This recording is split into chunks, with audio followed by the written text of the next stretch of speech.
क्या आपका बच्चा भी 5 साल से बड़ा हो गया है लेकिन अभी भी रात को बिस्तर में पेशाब कर देता है? तो घबराइए मत। आज के इस वीडियो में हम बात करेंगे कि ये समस्या होती क्यों है और इसको ठीक करना क्यों जरूरी है और इसका इलाज कैसे किया जा सकता है। नमस्कार दोस्तों, मैं हूं डॉक्टर महेंद्र कुमार, आपका अपना मारवाड़ी माइंड डॉक्टर।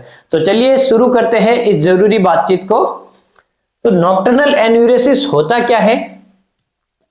इसको अपन आम भाषा में बेड वेटिंग या बिस्तर गीला करने की समस्या भी बोलते हैं। नॉक्टर्नल मतलब कि रात को नींद में, और एन्यूरेसिस मतलब अनजाने में बिस्तर में पेशाब कर देना, कपड़ों में पेशाब कर देना। अब अपन कब बोलेंगे कि किसी बच्चे को नॉक्टर्नल एन्यूरेसिस की समस्या है? अगर बच्चे की उम्र 5 साल से ज्यादा है और वह एक सप्ताह में कम से कम 2 या 2 से ज्यादा बार बिस्तर गीला कर रहा है, और अगर ऐसा ही लगातार 3 या 3 से ज्यादा महीने तक उसे रहे, तब अपन बोलेंगे कि उसे नॉक्टर्नल एन्यूरेसिस की समस्या है। अब देखिए होता क्या है कि जैसे नॉर्मली 3 से 4 साल की उम्र में बच्चे दिन में पेशाब को रोकना सीख जाते हैं, और जो रात का कंट्रोल है वो थोड़ा लेट आता है। और 5 साल की उम्र तक कभी कभार अगर बच्चा रात को बिस्तर में पेशाब कर रहा है तो वो नॉर्मल माना जाता है। लेकिन अगर 5 साल की उम्र के बाद भी हो रहा है ऐसा, तब अपन इस समस्या को ठीक करना जरूरी हो जाता है।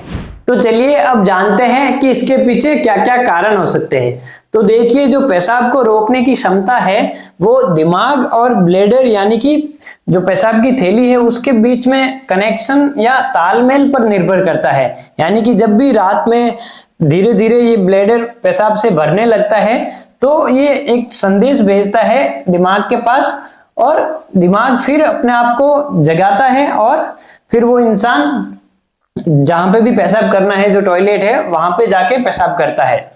लेकिन जिन बच्चों को ये नॉक्टर्नल एन्यूरेसिस की परेशानी होती है उनमें ये जो कनेक्शन है उसका विकास थोड़ा देर से होता है या धीमा होता है। तो फिर क्या होगा इनमें कि ये संदेश तो चला जाएगा लेकिन दिमाग उस टाइम पर उस बच्चे को जगा नहीं पाएगा और बच्चा बिस्तर में ही पेशाब करने लग जाएगा। तो यही इस समस्या का मेन कारण भी होता है, और अपन इलाज में भी ये समझेंगे कि कैसे इस कनेक्शन को मजबूत किया जाए ताकि ये समस्या ठीक हो सके। इसके अलावा कुछ और कारण भी होते हैं, जैसे कि अगर कुछ बच्चों में ये पेशाब की जो थैली है उसकी साइज ही छोटी रह जाए तो इसकी इतनी कैपेसिटी नहीं रहेगी कि पूरी रात का पेशाब है वो अपने अंदर होल्ड कर सके। तीसरा कारण ये हो सकता है कि कुछ बच्चों में जैसे एडीएच एंटी डाययूरेटिक नाम से एक हार्मोन होता है, अगर उसकी कमी हो जाए। ये हार्मोन क्या करता है कि रात के अंदर जो पेशाब बन रहा है उसको कम बनने देता है। तो अगर इसकी कमी हो जाएगी उनमें तो फिर रात को पेशाब ज्यादा बनेगा और वो बिस्तर में पेशाब कर देंगे। इसके अलावा कुछ बच्चों में बहुत गहरी नींद होती है, जिस वजह से जो ये ब्लैडर से जो ब्रेन में संकेत जा रहा है, जो सिग्नल जा रहा है, वो अच्छे से जा नहीं पाएगा और उसकी वजह से भी ये समस्या हो सकती है। और कुछ बच्चों में ये आनुवांशिक भी हो सकता है, यानी कि अगर परिवार में किसी को बचपन में ये समस्या रही है तो उन बच्चों को भी ये समस्या हो सकती है। अब इसके अलावा एक बात और समझनी जरूरी है कि मेडिकल भाषा में जो एन्यूरेसिस है उसको 2 टाइप में बताया गया है, कि प्राइमरी और सेकेंडरी। प्राइमरी का मतलब है कि अगर कोई बच्चा जन्म से ही कभी भी लगातार 6 महीने तक बिना रात को बिस्तर में पेशाब किए नहीं रहा हो, यानी कि उसको लगातार हो रहा हो। और दूसरा होता है सेकेंडरी, यानी कि अगर कोई बच्चा 6 महीने या उससे ज्यादा समय तक बिना पेशाब किए बिस्तर में रात को रहा हो तो उसमें उसको अपन सेकेंडरी एन्यूरेसिस बोलेंगे। अब इसके पीछे के अपन को कारण जानना बहुत जरूरी है, और जैसे कि सबसे पहला इसका कारण है मानसिक तनाव। उदाहरण के लिए अगर किसी बच्चे को जैसे नई स्कूल में भेजा जा रहा हो तो वो भी उसके लिए तनाव का कारण हो सकता है, या फिर परिवार में ही तनाव का माहौल हो, या फिर कि अगर कुछ बच्चों में ऐसा होता है कि जैसे ही उनके छोटे भाई बहन पैदा होते हैं तो बड़ा बच्चा है उसको लगने लगता है कि अब तो माता पिता छोटे बच्चे की तरफ ही ध्यान दे रहे हैं और मैं अकेला पड़ गया हूं। तो इस टेंशन की वजह से धीरे धीरे वापस उसमें ये बिस्तर में पेशाब करने की समस्या शुरू हो जाती है। इसके अलावा कभी कभी जैसे यूटीआई यानी कि यूरिनरी ट्रैक्ट इन्फेक्शन होने की वजह से, यानी पेशाब में इन्फेक्शन होता है, तो वो भी एक कारण बन सकता है। और कुछ बच्चों में जैसे कब्जी भी एक बड़ी समस्या हो सकती है। उसकी वजह से क्या होगा कि जो अंदर मल जमा है वो आपके जो पेशाब की थैली है उस पर प्रेशर डालेगा और उसकी वजह से बच्चे रात में पेशाब करेंगे। और कुछ केसेस में डायबिटीज है वो भी कारण हो सकता है, यानी शुगर की समस्या है वो भी इसका एक कारण हो सकता है। तो आपको सही से जांच करवा के ऐसे केस में अच्छे से इलाज लेने की जरूरत है, क्योंकि नहीं तो ये समस्या और आगे जाके बढ़ सकती है। तो चलिए अब समझते हैं कि बिस्तर गीला करने की समस्या को ठीक करना क्यों जरूरी है। देखिए, जो अब तक रिसर्च हुई है उसके अनुसार 5 साल की उम्र के बाद केवल 5 से 10% बच्चों में ये समस्या रह जाती है, और 10 साल की उम्र तक आते आते बस 3% लोगों में रह जाती है, और 15 साल की उम्र के बाद तो केवल 1% बच्चों में ये समस्या रह जाती है। यानी कि उम्र बढ़ने के साथ साथ ये अपने आप ही ठीक हो जाती है। तो फिर अपन इतना ध्यान क्यों दें इस पे और इसका इलाज क्यों करवाए, चलिए समझते हैं। इसके अंदर सबसे पहला कारण है बच्चों का आत्मविश्वास। यानी कि जब बच्चा बार बार बिस्तर में पेशाब कर रहा है तो ऐसे बच्चे दूसरे बच्चों से खुद को अलग महसूस करने लगते हैं और उनको खुद पर ही शर्म आने लगती है, जिससे धीरे धीरे उनका जो आत्मविश्वास है वो गिरने लगता है। दूसरा, हीन भावना और एंजाइटी, यानी ऐसे बच्चे खुद को ही दोषी ठहराने लगते हैं कि उनके अंदर ही कोई कमी है, और उस वजह से धीरे धीरे उनमें हीन भावना पैदा होती है और एंजाइटी या घबराहट की समस्या भी पैदा हो सकती है। तीसरा, कि सोशल और फैमिली लाइफ है उस पर असर पड़े, क्योंकि ऐसे बच्चे फिर अपने दोस्तों के साथ कहीं बाहर नहीं जा सकते हैं। और दूसरा, कि जो अपने रिश्तेदार होते हैं उनके घर पे भी रुकने से हिचकिचाते हैं। तीसरी बात, कि अगर परिवार में कोई दूसरे बड़े हैं वो भी कई बार डांट देते हैं बिस्तर में पेशाब करने की वजह से, तो उससे भी बच्चे की जो ये फैमिली लाइफ है उस पर असर पड़ने लगता है। चौथा कारण है फिजिकल डिस्कम्फर्ट, यानी कि बिस्तर में पेशाब होने की वजह से जो उसकी स्किन है उसमें इरिटेशन होने लगेगा और इन्फेक्शन भी हो सकता है, और इसकी वजह से ही उसकी नींद भी खराब होगी, और अगर नींद खराब होगी तो बच्चे की दिन में पढ़ाई भी खराब होगी। यानी कि ये समस्या बस खाली पेशाब अंदर करने की ही समस्या नहीं रह जाती है, बल्कि बच्चे की जो इमोशनल है, और दूसरा जो सामाजिक है, और तीसरा जो फिजिकल है, यानी कि भावात्मक, सामाजिक और शारीरिक जो विकास है बच्चे का, उन तीनों को ये समस्या प्रभावित करती है। इसलिए अपन को जरूरी है कि इसका सही समय पर इलाज करें। अब सबसे इंपॉर्टेंट बात, एन्यूरेसिस यानी बिस्तर में पेशाब हो जाने की समस्या का इलाज कैसे किया जा सकता है।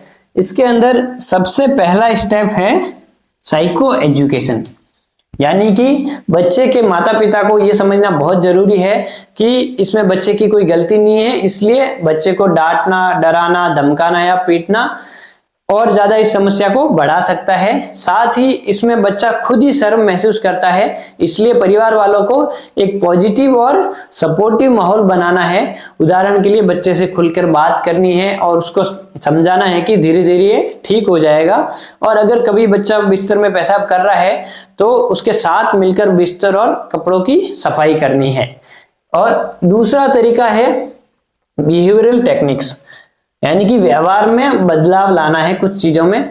ये बहुत जरूरी है, क्योंकि केवल अगर आप यही चीजें कर लोगे उसमें ही कई सारे बच्चों में ये समस्या ठीक हो जाती है। इसके अंदर सबसे पहली टेक्निक है कि जो फ्लूइड इनटेक है उसको रेगुलेट करना है, यानी कि आपको सुबह के समय, दिन के समय पर जो भी पानी है, जूस वगैरह है, उसको ज्यादा देना है और शाम के समय में कम देना है। इसको आप ऐसे भी समझ सकते हैं कि आप सुबह के टाइम पे 40% मात्रा, दोपहर के टाइम पे 40% और शाम के टाइम पे बस 20% मात्रा देनी है।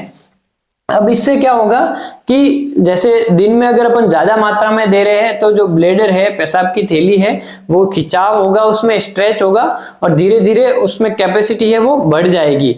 और दूसरा कि रात में कम, शाम के टाइम पर कम देने से रात में पेशाब कम बनेगा, तो ये समस्या भी कम होगी।